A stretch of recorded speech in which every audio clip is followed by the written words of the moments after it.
बोलो जयकारा बोल मेरे श्री गुरु महाराज की जय। सभी गुरुमुख प्रेमियों से सप्रेम जय सच्चिदानंद। परम संत कबीर साहिब जी के वचन हैं।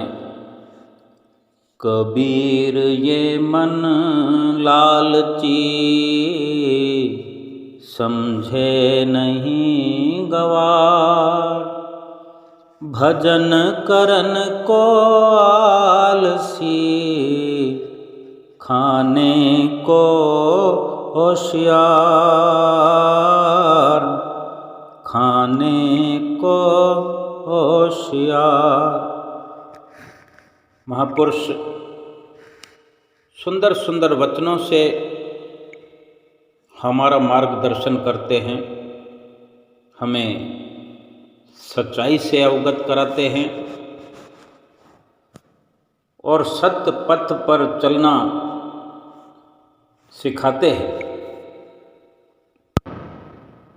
मन के बारे में जो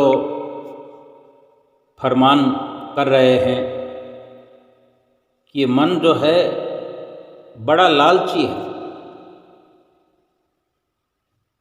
और इसी लालच के कारण ही इसे गवार कहा गया है। लालच खाने पीने का, भोग ऐश्वर्य का, ऐश इशरत का, मलिन कर्म करने के लिए, कामनाओं को पूरा करने के लिए ही प्रयत्नशील ये मन हर समय रहता है। खाने पीने में लगा रहता है, पहनने में लगा रहता है, सैर सपाटों में लगा रहता है और इसी कारण संतों महापुरुषों ने इसे बड़ा निम्न स्तर का कहा है। अलग अलग प्रकार से संतों ने इसके बारे में कथन किया है और यहाँ परम संत कबीर साहब जी इसको लालची करार देते हुए कथन कर रहे हैं कि कबीर ये मन लालची, समझे नहीं गंवार, भजन करन को आलसी, खाने को होशियार। क्योंकि संतों महापुरुषों का तो एक ही फरमान होता है। वक़्त के संत सतगुरु एक ही प्रकार से समझाते हैं और एक ही बात पर सदा जोर देते हैं कि सुमरन करो, भजन करो। इसी से इस जीवन की सफलता है, इसी के लिए जीवन की, मनुष्य जीवन की प्राप्ति हुई है। और अक्सर हम भजन सुमरन करते हैं, सुमरन करते वक़्त खासकर दुविधा ये होती है कि कुछ मन सुमरन में रुचता नहीं, क्योंकि आँख को बंद करके जो बैठना होता है, बंद करके आँखें बैठते हैं। एक तो दिखाई नहीं देता और दिखाई ना देने पर भी हमें ऐसा लगता है, हम कहते भी हैं, सोच कर बताते हैं, विचार करके बताते हैं जो हमने देखा। हम कहते हैं कि हमें इस प्रकार के कुछ चेहरे दिखाई देते हैं, जिन लोगों से मिलते रहते हैं, जिनसे बातें करते रहते हैं, जिनके साथ रहा करते हैं, उन्हीं के अक्स, उनकी छवियां दिखाई देती हैं उनसे की हुई बातें याद आती हैं। फिर कैसे कह सकते हैं कि हमें कुछ दिखाई नहीं देता? हम ठीक से समझ नहीं पा रहे। लेकिन हकीकत यह है कि जो अंधेरा है वो अंधेरा ही, अंधेरे को समझना, अंधेरे में बैठ करके बंद आँखों से जो उत्पत्ति होती हुई हमें दिखाई देती है, अंधेरे में ही जो दृश्य महसूस होते हैं, वास्तव में ये सुमरन करने की शुरुआत की सफलता है। अगर आँखें हमारी बंद हैं, बाहर हम कुछ देख नहीं रहे, किससे मिलजुल नहीं रहे, किससे बात नहीं कर रहे, कोई प्रयास नहीं कर रहे, प्रयास हमने भीतर की ओर शुरू कर दिया है। भीतर प्रवेश करने की, अपनी सुरती को भीतर अंतर्मुखी करने की जो हमने जुगत छेड़ दी है, एक शुरुआत कर दी है ये सुमरन की, तो भीतर जो पहले से जमा है वही नीचे जो जमा है तह में, उस तह से, नीचे की सतह से जो हमने एक ढेर लगा रखा है, उस ढेर से उखड़ उखड़ कर ऊपर की ओर, मस्तक की ओर वो विचार, वो ख्याल, वो तस्वीरें सामने आकर के बाहर निकलने के लिए ये सब दृश्य उखड़ रहे हैं। जैसे किसी जमा हुए ढेर को छेड़ दिया जाए। कोई सफाई करने के ख्याल से जब किसी गंदगी के ढेर पर अपनी कोई कार्रवाई शुरू करता है, हाथ में कैसा भी हथियार हो, छोटे से छोटा हथियार हो, अगर उस ढेर को छेड़ दिया जाए तो उसमें हलचल तो शुरू होती है, मिट्टी भी उड़ेगी, उसमें बदबू भी आएगी। लेकिन कोई ये सब देख करके अगर भाग जाए, अपना इरादा बदल दे, तो वो ढेर तो जो गंदगी का लगा हुआ है ज्यों का त्यों पड़ा रहेगा। लेकिन जो सोच ले कि मुझे तो इसे समाप्त करना ही है, मैं इसे समाप्त करके छोड़ूंगा, तो वास्तव में फिर वो जो बदबू शुरुआत होती है, कुछ मिट्टी का उड़ना, कुछ अपने को अजीब सा लगना, यानी वो सब अच्छा नहीं लगता। तो ये एक अच्छी शुरुआत है कि हम वहाँ डटे हुए हैं। जो कुछ भी हमें हमारी इच्छा के विरुद्ध महसूस हो रहा है, हम नहीं चाहते। कौन चाहेगा कि मुझे बदबू का सामना करना पड़े, मिट्टी का सामना करना पड़े, गंदगी का सामना करना पड़े? बल्कि वहाँ खड़ा होना ही हमारे लिए दुष्कर है, बहुत मुश्किल है। लेकिन अगर डट जाएं और भीतर इरादा पक्का हो, तो एक ना एक वक्त वो जो कचरे का ढेर है, गंदगी का ढेर है, सभी बदबुओं को सहन करते हुए, विपरीत अवस्था को प्राप्त करके भी धीरे धीरे धीरे उस कचरे के ढेर से हम मुक्त हो जाएंगे। वो जगह जहाँ ढेर लगा हुआ है, हम चाहें तो उसी जगह पर, उस गंदगी के ढेर पर, उस गंदगी के ढेर वाली जगह पर हम चाहें तो पुष्प खिला सकते हैं, चाहें तो बैठने का स्थान बना सकते हैं। उस जगह को गंदा भी हम ही ने किया है और वहाँ साफ सफाई करके ऐसी काबिल जगह बना सकते हैं कि उस जगह को देखने वाले, आने जाने वाले, जिसकी नज़र पड़े, नज़र हटाने को जी नहीं चाहेगा। अगर गुलाब के फूलों के पेड़ लगा दिए जाएं, पौधे लगा दिए जाएं, कोई आम का पौधा लगा दिया जाए, कोई जामुन का पौधा लगा दिया जाए और उसको सुंदरता से उसका रख रखाव किया जाए, तो आते जाते लोगों की नज़र उस पर पड़ेगी और वाह वाह के शब्द निकलेंगे। हमारा हृदय क्या गंदगी भरने के लिए है? इस गंदगी को जो मायावी है, जो सुमरन करते वक्त आज दुविधाएं खड़ी करती है, ये गंदगी, ये माया, सुमरन करते वक्त मुश्किलें पैदा होती है, ये मुश्किलें हमारी ही खड़ी की हुई है। लेकिन आज गनीमत जो अवसर हमें सतगुरु की चरण शरण प्राप्त करने का मिल गया मौका, उनके भी बार बार फरमान से, बार बार उनकी हिदायतों से, बड़े प्यार की समझाइश से हमने ये स्वीकार कर लिया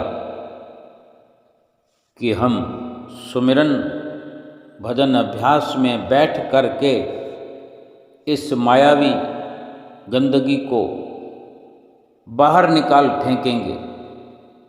और हमने सुमरन की शुरुआत कर दी। तो हमें ये अपनी विचारधारा को पक्का करके जब भी सुमरन भजन में बैठें,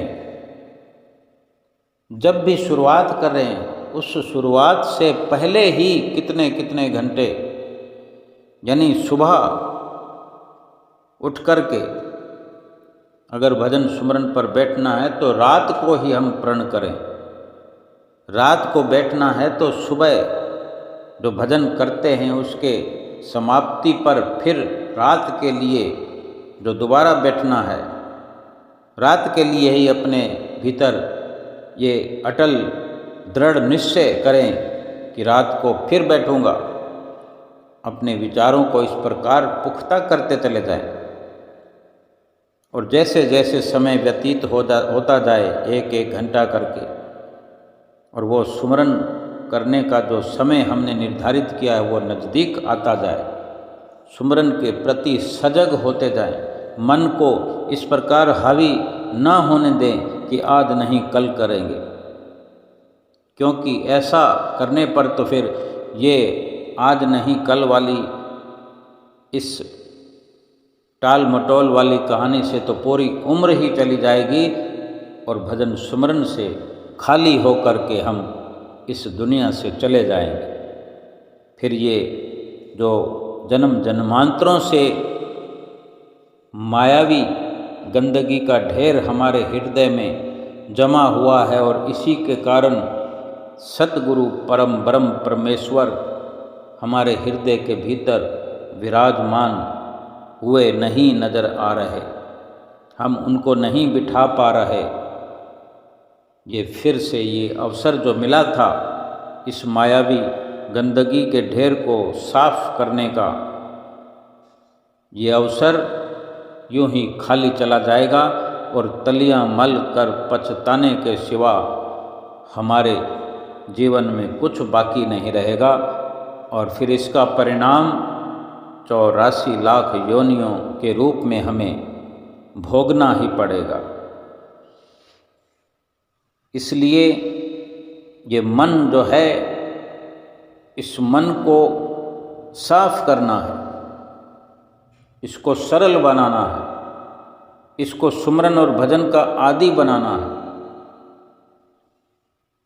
सतगुरु के सुंदर वचनों पर अमल करके ही, दृढ़ निश्चय से ही भजन सुमरन किया जा सकता है। जो भी सुमरन करते वक्त ख्याल मस्तक पर बंद आँखों से भीतर की ओर झांकने से जो भी ख्याल सामने आए, जो भी विचार सामने आए, हम देखते रहें, आखिरकार वो बंद हो जाएंगे। बीच बीच में भी वो बंद हो करके जो हम लगातार प्रयास करते रहते हैं, सतगुरु के दर्शन दीदार हमें हो जाएं, सतगुरु का बार बार तीव्र इच्छा से ध्यान करें, बड़ी लगन से सतगुरु की छवि को निहारने का प्रयास करें। आँख खोल कर भी अगर श्री दर्शन करना पड़े तो बीच बीच में आँख खोल करके सतगुरु के दर्शन करने का अथक प्रयास करते हुए बार बार आँख को खोलें, बार बार बंद करें, फिर अपने आप धीरे धीरे धीरे सुमरन भजन करने की सीमा बढ़ाते चले जाएं और बंद आँख करके बैठने का भी समय अपने आप बढ़ता चला जाएगा। और एक अपना पुख्ता इरादा कि हमने अगर विचार किया कि हमने 1 घंटा भजन सुमरन करना ही है तो हम 1 घंटा से पहले उठने की बिल्कुल कोशिश ना करें, अपने समय को पूरा करें। हार और जीत का ये मसला बना लें कि अगर 1 घंटा से पहले हम उठ गए तो समझो हार गए। इसलिए हारना नहीं है, जीतना है, क्योंकि संसार में हम एक जीत की होड़ में ही तो भगवान को भूले हैं, भगवान के भजन को भूले हैं। हम जीतना जानते हैं कि किस प्रकार जीतना चाहिए, जीत पाएं या ना पाएं, लेकिन हम संसार में हर पल जीतने की कवायद छेड़ कर ही जीत प्राप्त करने के अनुसार ही आगे बढ़ने की लगातार कोशिश करते रहते हैं। लेकिन वो संसार की मायावी जीत केवल और केवल शरीर और शरीर के रिश्तों तक ही सिमट कर रह जाती है। बेशक जीत प्राप्त हो या ना हो, लेकिन वो शरीर और संसार दोनों की आपसी मिलन हो सकता है कि संसार शरीर के लिए, शरीर संसार के लिए एक ही है, वो भी मिट्टी है और वो भी मिट्टी है, उसमें असल कुछ नहीं है। मिट्टी से मिट्टी की कमाई करना, मिट्टी से मिट्टी कमा कर फिर मिट्टी में मिला देना, जैसे छोटे छोटे बच्चे मिट्टी के साथ खेलते हैं, मिट्टी के ढेर बना देते हैं, मिट्टी के रुपए बना देते हैं, जैसे फूटी हुई मटकी के जो छोटे छोटे टुकड़े हैं उसको सिक्के बना लेते हैं। ये 10 का सिक्का है, ये 5 का सिक्का है, ये 2 का सिक्का है। किस प्रकार आपस में खेलते हैं बच्चे, तो वो संभाल कर रखते हैं सिक्के को, उस शक्ल में एक दूसरे को देखकर उसके बदले में मिट्टी की खरीद फरोख्त कर देते हैं, कहीं गीली मिट्टी कर देते हैं, पकवान भी बना लेते हैं और सामान भी बना देते हैं। यानी एक सौदागर बनकर बैठ जाते हैं, खरीदार बन जाते हैं। तो वो सब का सब मसाला मिट्टी का है, मिट्टी को खरीदा जा रहा है, मिट्टी को बेचा जा रहा है, मिट्टी के पैसे हैं।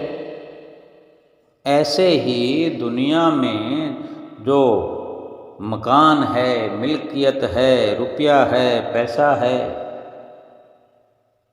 चाहे शरीर है, वो सब क्या है? मिट्टी तो है। वो जो नोट हैं वो मिट्टी है। ये नोट देकर संसार के सभी सामान खरीदे जाते हैं, वो सब सामान मिट्टी है। अगर काम आने वाली वस्तु होती तो ये इंसान अपनी ही कमाई हुई इन वस्तुओं को साथ लेकर जाता, लेकिन अफसोस कुछ भी साथ ले जा नहीं पाता, बल्कि जो शरीर, जिस शरीर से कमाई करता है वो शरीर भी तो साथ में नहीं ले जाता। साथ ले जाने वाला कौन है? वो तो जीवात्मा है। और पूरे जीवन भर इंसान समझ नहीं पाता कि मैं हूँ कौन। अपने आप को शरीर के नज़रिए से ही स्थापित करता है कि मैं ये हूँ, मैं वो हूँ, ये मेरी जात है, ये मेरा नाम है। यानी मिट्टी के वजूद को समझता है और मिट्टी का व्यापार करता है। ये मिट्टी, शरीर रूपी मिट्टी तो यहीं मिली है। और यहीं पर रह जाती है, यानी इस मिट्टी का मिट्टी में विलय हो जाता है, एकाकार हो जाता है। असल तो जीवात्मा है, जीवात्मा का भी तो विलय होना चाहिए। जीवात्मा का परमात्मा में विलय होता है, जीवात्मा का तो मिट्टी में विलय नहीं होता। तो जीवात्मा विशेष हुई कि नहीं? शरीर से विशेष हुई जीवात्मा। शरीर कितना भी विशेष है, लेकिन इसकी विशेषता तो विशेष कार्य करने पर ही सिद्ध हो सकती है। वो विशेष कार्य ये संसार की सफलताएं नहीं हैं, बल्कि शरीर की विशेषता तभी सिद्ध हो सकती है जब विशेष कार्य किया जाए। विशेष कार्य जीवात्मा की सफलता प्राप्त करना हो सकता है, जीवात्मा को सफलता दिलाना, जीवात्मा को परमात्मा में विलय कराना, एकाकार कराना। मिट्टी का मिट्टी में जैसे मिलन होना, विलय होना, एकाकार होना, तो ये असल वस्तु है जीवात्मा। तो असल का असल के साथ विलय होना चाहिए, एकाकार होना चाहिए, जैसे नकल का नकल के साथ हो रहा है। लेकिन ये जीवन भर इंसान समझने की कोशिश ही नहीं करता। संतों महापुरुषों ने जो वचन उच्चारे कि ये मन आलसी है, ये मन लालची है, ये गवार है, तो ये तो सब कुछ तब्दील किया जा सकता है। अगर ये लालची है, इसका लालच समाप्त किया जा सकता है, या लालची बना रहे, कुछ व्यवस्था बदल दी जाए कि जिस प्रकार खाने पीने का, पहनने का, दुनिया भर के ऐश इशरत, इस प्रकार की वासनाओं का लोभी है, लालची है, इसको भजन सुमरन की ओर लालची बना दिया जाए कि भाग भाग कर सुमरन में लगे। तो अभ्यास कराना पड़ेगा। अगर ये लालची बना हुआ है, संसार की झिलमिल पर अधिक मोहित है, तो अभ्यास है इसका। जन्म जन्मांतरों से जिस अभ्यास में रहा है, वही प्रक्रिया इस मनुष्य जीवन में भी अपनाए हुए है। लेकिन मनुष्य जीवन तो सक्षम है इसको मन चाही दौड़ इसको करवाने में। इसके लालच को संसार की ओर से हटाकर सेवा का लालच भी तो हो सकता है। गुरुमुख प्रेमी आप जैसे जब सतगुरु के दरबार में, सतगुरु के चरणों में सेवा की आज्ञा मांग रहे होते हैं कि मुझे 1 महीने की सेवा दो, तो कहीं ना कहीं तो पीछे मन ही होता है, और आगे भी कहीं ना कहीं मन होता है जो सेवा की शुरुआत मन ही करवाएगा। नहीं तो घर बैठे रहेंगे, मन कहेगा कि चल, या हम मन को आदतन छोटी छोटी सेवाओं से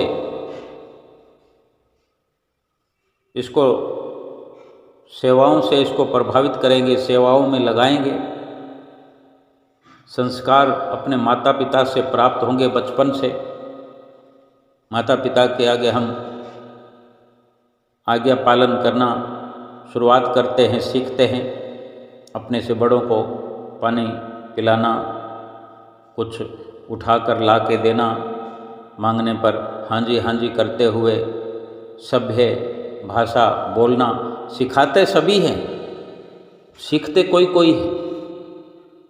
लेकिन इस प्रकार की शिक्षा प्राप्त करते करते धीरे धीरे जब सतगुरु की चरण शरण हम अख्तियार कर लेते हैं, प्राप्त कर लेते हैं, तो वहाँ भी यही शिक्षा होती है, मानने की, आज्ञा पालन की।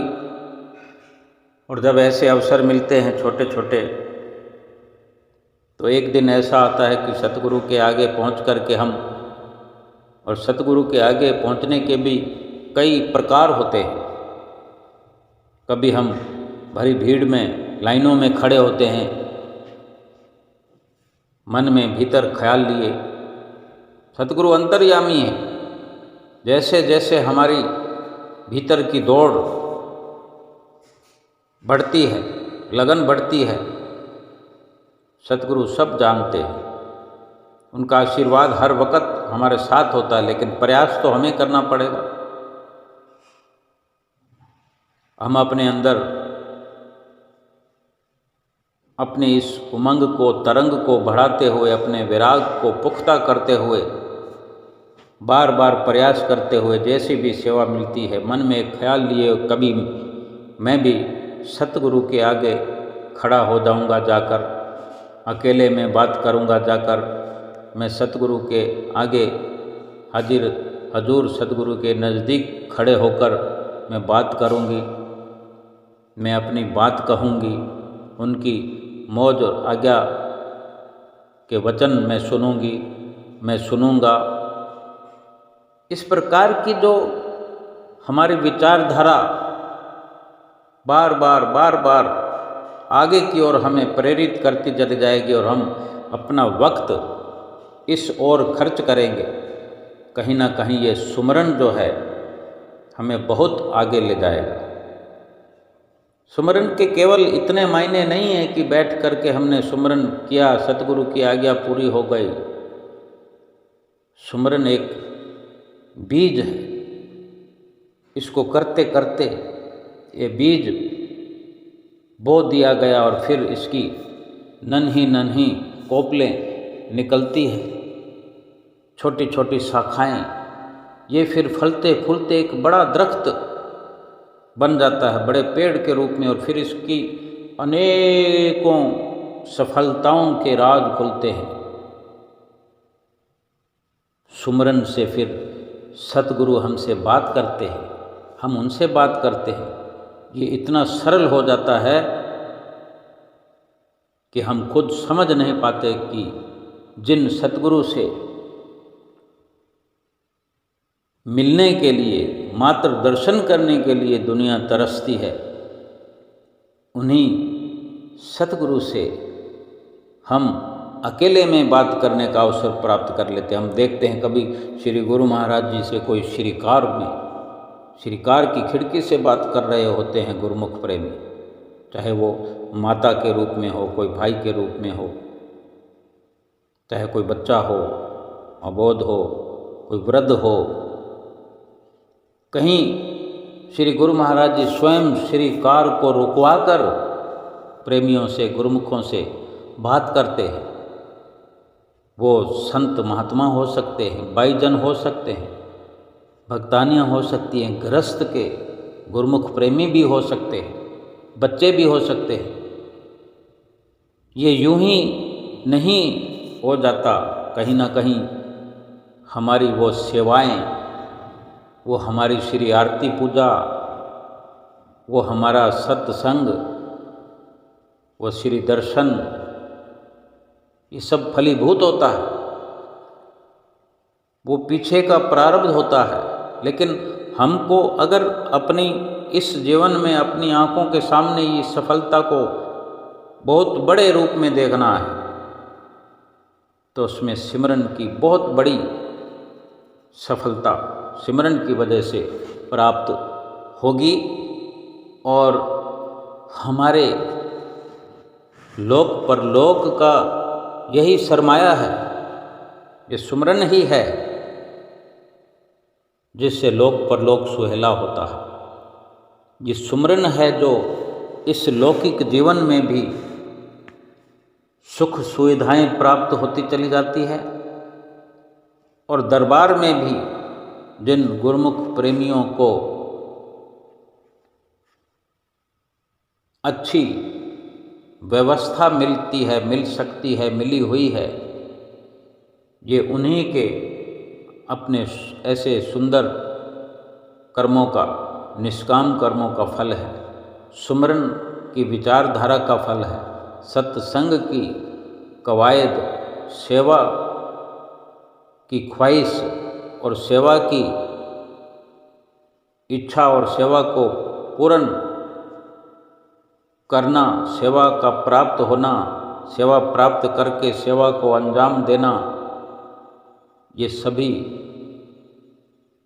इस परिणाम पर, इस अंजाम पर पहुंचाते हैं कि दरबार में भी श्री गुरु महाराज जी के श्री चरणों में आज रहना पड़े तो एक गुरुमुख की आवाज़ होती है कि मुझे बहुत अच्छा लगता है, मुझे आनंद की अनुभूति होती है, मैं बेहतर अपना वक्त अपनी आँखों से देख रहा हूँ, पहले से कहीं अच्छी मेरी दशा है। और अगर इस प्रकार से हल्का प्रयास किसी का होता है, पूरी तवज्जो से नहीं कर पाते, तो दरबार में तो वो भी प्रारब्ध के अनुसार पहुंचते हैं, लेकिन बहुत सारी दुविधाएं जो हैं उनका पीछा नहीं छोड़ती हैं।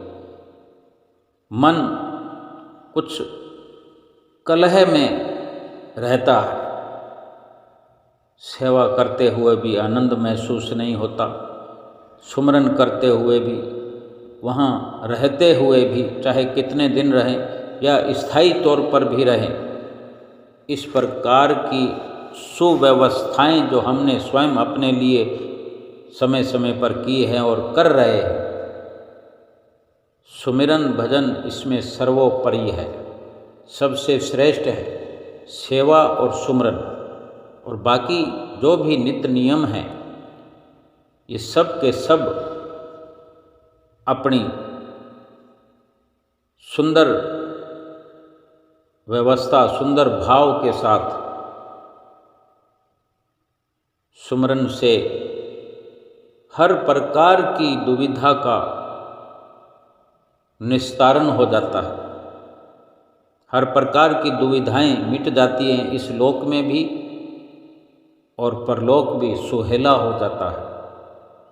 सुमरन करते वक़्त एक ख्याल ही हमारे भीतर बड़ी मजबूती से बना रहे कि मैं सुमरन भजन में बैठ गया हूँ, उठूँगा नहीं, मैं सुमरन भजन कर रही हूँ, छोड़ूंगी नहीं। अगर किसी कारण से, खास कारण से उठना पड़ा तो उसको फिर पूरा अवश्य करूँगी, उसको पूरा अवश्य करूँगा। उसके बदले में चाहे मन को कैसे भी राजी करना पड़े,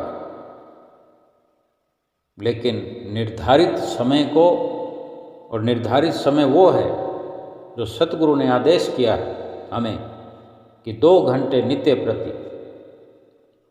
और अगर हम 2 घंटे तक नहीं पहुँचे हैं, 1 घंटा ही हमारा मानस बना हुआ है, हम आगे धीरे धीरे चल रहे हैं, तो अपने वक़्त को, 1 घंटे को छोड़ना नहीं, पीछे नहीं हटना, और रोज़ प्रयास करना है कि 1 मिनट, 2 मिनट, 5 मिनट ही सही, ज़्यादा करना है, क्योंकि अभी हम अपने अंजाम तक पहुंचने में बहुत पीछे हैं। और जब 2 घंटे हम पूरा कर पाएंगे, चाहे 2 बार में, चाहे 1 बार में, 4 बार में करना तो एक शुरुआत हो सकती है, लेकिन सफलता के लिए कभी न कभी 2 घंटे एक साथ होना पड़ेगा। और फिर 2 घंटे के नियम को पूरा करके, चाहे 2 बार में, 4 बार में, 1 बार में, जब ये पूर्ण हो जाएगी टाइमिंग, फिर उसके बाद में किस किस प्रकार की कमियां हैं, किस प्रकार से करना चाहिए सुमरन भजन, किस प्रकार से अधिक लाभ प्राप्त होगा, इस बारे में एक खोज हम शुरू करें। एक अपने ही भीतर एक अपनी ओर से खोज शुरू करें कि किस प्रकार से सुधार किया जा सकता है, सुमरन में निखार लाया जा सकता है। क्योंकि इस प्रकार खोज करके किसी भी कार्य को अच्छे से अच्छा बनाया जा सकता है। जिस प्रकार मैले कपड़े को धोने के लिए कोई एक ही स्तर नहीं है। सफ़ेद कपड़े हम देखें कि सत्संग में हम अक्सर देखते हैं, सफ़ेद कपड़ों वालों को ही सत्संग में अधिक देखा जा सकता है। सत्संग में ही, भजन कीर्तन में ही सफ़ेद कपड़ों की ज़्यादा भीड़ होती है। वहाँ देखें सफ़ेद कपड़े की क्वालिटी, जो धुलाई की क्वालिटी, कोई सफ़ेद है, कोई उससे सफ़ेद है, कोई उससे भी ज़्यादा सफ़ेद है। कपड़े की खरीद फरोख्त की ये बात नहीं है, केवल धुलाई की बात है कि धोने में कितना अंतर होता है, कि जितना कोई चाहे निखार लाया जा सकता है। यही भजन सुमरन के अंदर भी निखार लाने की ज़रूरत है कि जितना मंथन किया जाएगा, जिस प्रकार सफ़ेद कपड़े को धोने के लिए थोड़ी मेहनत अधिक करनी पड़ेगी, जितनी मेहनत करेंगे, और फिर ये भी है कि कपड़ा पहनने वाले को मेला करने के लिए भी विचार करना पड़ेगा, सोचना पड़ेगा कि वो अधिक मेला होने से अपने सफ़ेद कपड़े को बचा करके रखे, ताकि अधिक मेल चढ़ने पर फिर उसको उतारना मुश्किल तो हो ही जाता है, लेकिन उसको ज़्यादा धोने से या ज़्यादा कपड़े पर मार सहने के कारण कपड़ा फट जाता है। इसलिए जैसे हम सुमरन पर निखार लाते हैं, मन को निखारते हैं, एक प्रकार से मन को धोते हैं, तो ये ज़रूरी है कि हम प्रयास करें कि मन को आइंदा के लिए मेला भी ना करें। कम से कम अनजाने में जो मेल चढ़े उसका समाधान होता रहे। जितना हम बचाव कर सकें कि मन को मलिन अवस्था में ना ले जाएं, मलिन विचारों की ओर ना ले जाएं, मलिनता वाली संगत ना करें, बुरे लोगों से न मिलें, बुरे विचारों में न पड़ें, बुराई का कार्य न करें। हम हर वक्त ध्यान रखें कि हम भजनीक हैं, हम सत्संगी हैं, हम गुरमुख हैं, हम सतगुरु के सेवक हैं। ये हर वक्त ख्याल में रखें, हर वक्त इन विचारों को अपने भीतर सोचते रहें कि हमारे लिए क्या सही है, क्या गलत है, किस प्रकार से हमें आचरण करना चाहिए, किस प्रकार से हमें संगत करनी चाहिए, किस प्रकार का हमारा खान पान पहरान हो, किस प्रकार से हमारी उठक बैठक हो, संगत हो, कैसी संगत में हमें बैठना है, किस प्रकार से हमें हर वक्त ये जतन करना चाहिए कि हमारी सोच, हमारी सुरती, हमारी तवज्जो सतगुरु के बताए हुए रास्ते पर, सतगुरु के बताए हुए नियमों पर, सतगुरु के बताए हुए सुमरन पर लगी रहे।